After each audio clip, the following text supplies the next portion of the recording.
এখনকার ছেলে মেয়েদের দেখি এরা মাধ্যমিক পরীক্ষার সময় ঘুরে বেড়ায়, এদের কোনো টেনশনই নেই। না, আমাদের সময় মনে আছে যে আমরা দিনে 7 থেকে 8 ঘন্টা পড়তাম, আর এতটাই পড়তাম যে কারো হাত পা মুখ ভেঙে যেত, পরে একে অপরকে ধরে পরীক্ষা দিতে যেতে হতো।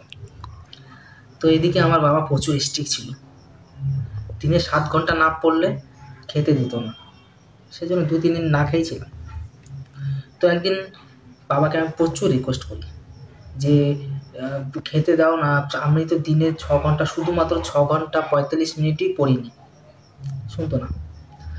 এদিকে আমার মা প্রচুর সাপোর্ট করতো আমাকে, বাবার সাথে প্রচুর লড়তো। হ্যাঁ, এটা আবার কি নিয়ম যে একদিন না পড়লে খেতে দেবে না? কেন, এটা 3 দিন করা যায় না? প্রচুর লড়তো আমার যেমন প্রচুর লড়তো। একদিন আমার বাবার বন্ধু আমাকে প্রচুর বোঝাচ্ছিল, তোদের বয়সে আমরা কত পড়াশোনা করতাম, তোরা এখন শুনিস না, মানে নানা রকম অনেক কিছু বোঝাচ্ছিল। তো বয়স্ক বলে পাত্তা দিচ্ছিলাম না। একদিন আমি টিভি দেখছিলাম, তখন বাবা এসে বলল, পরীক্ষার সময় টিভি, তোদের সময় আমরা 14-15 ঘন্টা করে পড়তাম। তো আমি বললাম, বাবা তোমার রেজাল্ট দেখি।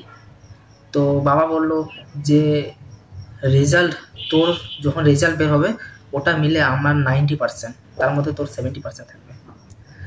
অবশ্য মাধ্যমিক রেজাল্ট কোনো কাজে লাগে না, শুধুমাত্র নিজের ছেলে মেয়েদের শোনানো ছাড়া।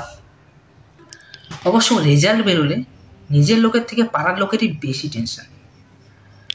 অবশ্য আমি এখন সাকসেস, জীবন অনেক উন্নত করে নিয়েছি। তো বন্ধুরা, আমার রিস্কার চাকাটা একটু হাওয়া কম আছে, তো আমি হাওয়া দিয়ে আসছি। তোমরা ভিডিওটাকে লাইক করে দাও, সাবস্ক্রাইব করে দাও চ্যানেলটাকে।